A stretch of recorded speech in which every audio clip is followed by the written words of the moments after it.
Hello everyone, it's Suran. Now, nonprofits, this video is specifically for you. It is extremely important to prioritize governance right from the start of your nonprofit. And when I say from the start, I mean from incorporation, from registration. Now, many nonprofits sing the same song, I hear it all the time. Suran, we don't have the information that we need, but we can't afford to pay for it. I mean, we're a nonprofit. But I'm going to give you information that you will need from the very beginning of your nonprofit. I'm going to try to be as concise as possible in this video. I'm going to cover the composition of your board. I'm going to cover what should be the first order of business of your board upon registration, upon incorporation. And we're going to talk about how governance can attract financing. Yes, the money that you would need to operate your nonprofit. And these are very important tasks that you should not take lightly. Now let's talk composition of your board. When we're thinking composition, and this is even when you're thinking about who should I ask or who should I approach to be a director on my board. I haven't yet incorporated, I haven't yet started the process, but who are the persons that I should approach to be the directors of the board? Yeah, so you want to think diversity, you want to build a diverse board, you want to be able to have the right size board, and you want to make sure that your directors have the time to serve on your board. So let's talk about diversity for a bit. You want to build a board that is as diverse as possible. Now, many people will say, Swan, diversity is a buzzword, it's a passing fad. No, it is not, right? A diverse board brings persons with varying backgrounds, life experiences, skills, qualifications, competencies together. And what does this do? It facilitates constructive challenge. It makes for a better understanding of the matters coming toward before the board. It just makes for overall better, improved decision making. Yeah. So when you're thinking diversity, you're thinking diversity of skills. Yeah, perhaps you want somebody trained in governance. Perhaps you want somebody trained in law. You want somebody trained in finance and accounting. But even in those general broad terms, fields, marketing as well, you may want to think, what is the purpose of my nonprofit? Perhaps it is health related. Perhaps it is education based. Right? So you have to think about what are the skills that I need specifically for my particular non-profit. Yeah, and you want to have those persons who are represented on your board so you can gain from their expertise and not go on guessing. Yeah, you want to think about age, right?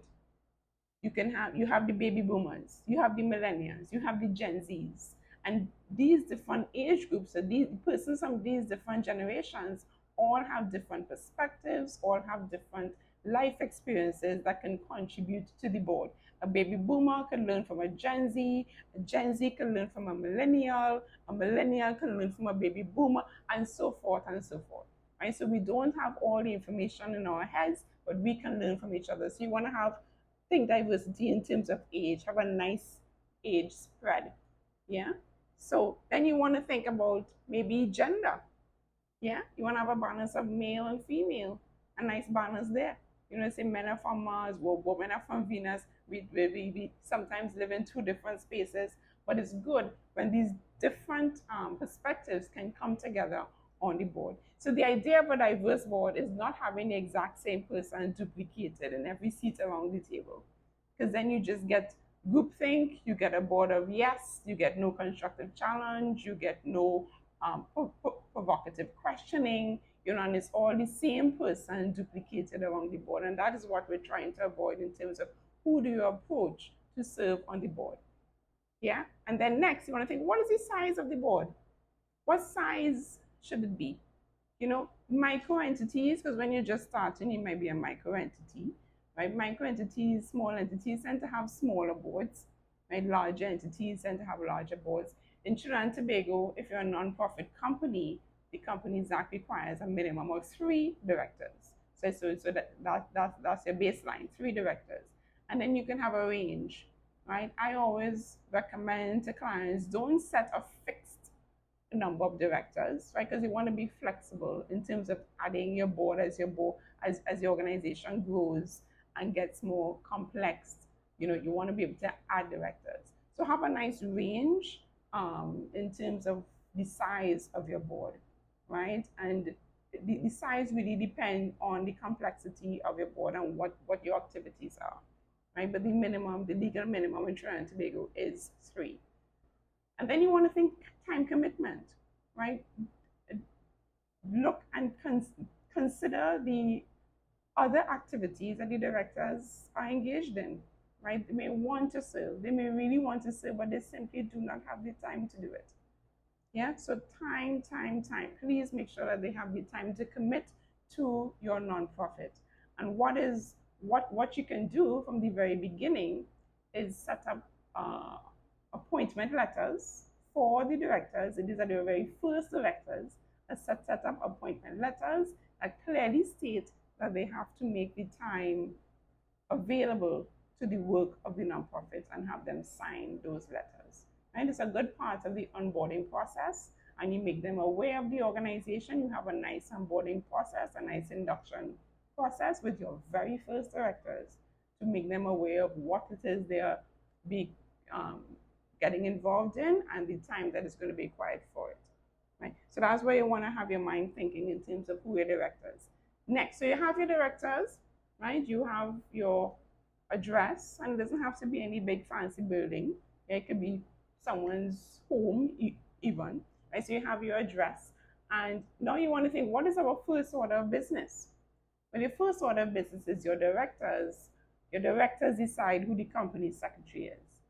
Yeah, if you are an incorporated nonprofit company, and although this video is not really about the difference between an incorporated nonprofit company and an unincorporated nonprofit organization, you're still gonna have to have that first meeting to decide on what is our first order of business. If you're a nonprofit company, the Companies Act requires that you have a corporate secretary.